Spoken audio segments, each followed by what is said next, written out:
మేము గోదారోళ్ళమండి, మేము గోదారోళ్ళం. శ్రీరాముడు తన భార్య సీతమ్మను రావణుడు అపహరించిన తర్వాత ఆమెను రక్షించేందుకు లంకకు వెళ్లాలనే నిర్ణయం తీసుకున్నారు. లంక అనేది సముద్ర దీవి కావడంతో అక్కడకు వెళ్లేందుకు భూమిమీద మార్గం లేదు. ఆ సమయానికి శ్రీరామునితో పాటు వానర సైన్యం కూడా సిద్ధంగా ఉంది. వానరులు అంటే గొరిల్లల్లాంటి శక్తివంతమైన ప్రాణులు. వాళ్లు శ్రీరామునికి సహాయపడటానికి ముందుకొచ్చారు. శ్రీరాముడు ముందుగా సముద్రాన్ని ప్రార్థించాడు. సముద్రదేవుడిని ప్రార్థించి తమ సేన దాటేందుకు మార్గం ఇవ్వమని కోరాడు. మొదట సముద్రదేవుడు స్పందించలేదు.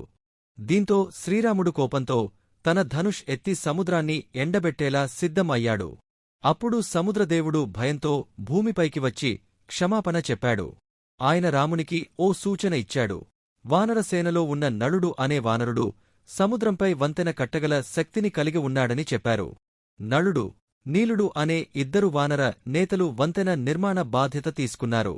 వారు వనాలలో నుండి భారీ బండలను తెచ్చి సముద్రంలో వేశారు. చెట్ల కొమ్మలు, కొబ్బరి చెట్లు, తాటి చెట్లు, వేటకాడిన దుంగలు వంటివి కూడా ఉపయోగించారు. ఈ బండలమీద రామ అనే పేరు రాసినప్పుడు అవి నీటిపై తేలిపోయేవి. ఇది ఆధ్యాత్మికంగా ఎంతో విశిష్టమైన విషయం. వానరులు వేలాది మందిగా పనిచేశారు. ఒక్కొక్కడు ఒక్కో బండరాయిని మోసుకొచ్చి సముద్రంలో పడేసేవాడు. అంతటి శ్రమతో, నమ్మకంతో, భక్తితో, దృఢసంకల్పంతో వారంతా రామసేతువును నిర్మించారు. శ్రీరాముడు వారిని ప్రోత్సహిస్తూ మార్గదర్శకత్వం ఇచ్చాడు. ఈ వంతెన దాదాపు 100 యోజనాలు, సుమారు 130 కిలోమీటర్లు పొడవుగా ఉండేదిగా చెబుతారు. ఇది భారతదేశంలోని రామేశ్వరం నుండి శ్రీలంక వరకు విస్తరించింది. ఈ వంతెన నిర్మాణానికి దాదాపు 5 రోజుల సమయం పట్టింది. వానరుల చిత్తశుద్ధి, సమర్థత మరియు వారి భక్తి కారణంగా ఈ కార్యం సాధ్యమైంది. సముద్రంలో బండలు వేశాక అవి కదలకుండా ఉండేందుకు వారు బహుళ ప్రయోగాలు చేశారు. పైన మరిన్ని బండలు వేసి దృఢంగా కట్టారు. వారి ప్రయత్నంలో ధైర్యం, ఏకాగ్రత మరియు సమూహ శక్తి కనిపించింది. ఈ వంతెన నిర్మాణం శారీరక శ్రమ కంటే అధికంగా ఆధ్యాత్మిక విశ్వాసానికి సంకేతం. ఇది మనకు చెబుతోంది, మనం ఎంత శ్రమించినా దైవానుగ్రహం ఉంటే అసాధ్యం కూడా సాధ్యమవుతుంది.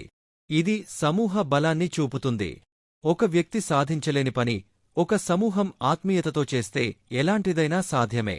ఈ వంతెనను రామసేతు గా పిలుస్తారు.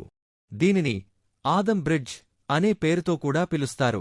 ఈ వంతెనను శాస్త్రీయంగా పరిశీలించినప్పుడు పలు ఆధారాలు దొరుకుతున్నాయి.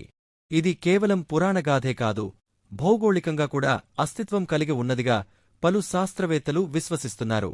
రామసేతువు కేవలం వంతెన కాదు, ఇది భక్తికి, ధైర్యానికి, ధర్మానికి, సంఘశక్తికి ప్రతీక. ఈ వంతెన ద్వారా శ్రీరాముడు తన భార్యను రక్షించడమే కాకుండా ప్రపంచానికి ధర్మం ఎలా నెగ్గుతుందో చూపించాడు. ఇది రామాయణంలోని అత్యంత ప్రాముఖ్యమైన ఘట్టం. ఇప్పుడు కూడా రామసేతువు గురించి ఆలోచించినప్పుడు మనకు ఒక గొప్ప ప్రేరణ కలుగుతుంది. ఏ కష్టం వచ్చినా విశ్వాసంతో ముందుకు వెళ్ళాలి. సముద్రంలాంటి సమస్య ఎదురైనా రాముని నెరపితే దారి కనబడుతుంది.